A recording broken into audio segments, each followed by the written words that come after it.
Vi kan se et billede af et snit af jorden her. Jorden har en radius på ca. 6.400 km. Den består af forskellige lag. Inderst har vi den indre kerne, som er fast. Den består hovedsageligt af jern samt få procent nikkel. Uden på den ligger den ydre kerne, som består af ren flydende jern.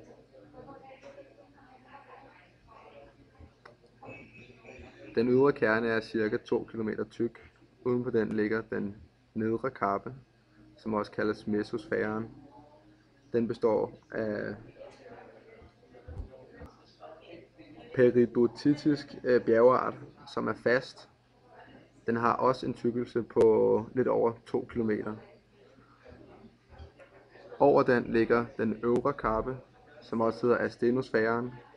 Den består også af peridotitisk bjergart, som er delvist flydende.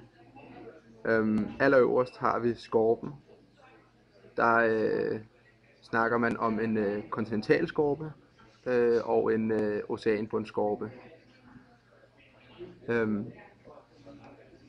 Litosfæren består af skorpen samt den øverste del af astenosfæren.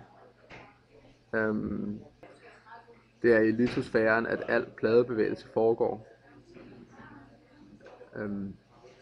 Densiteten for bjergarterne på skorpen har en gennemsnit på 2,5 gram per kubikcentimeter.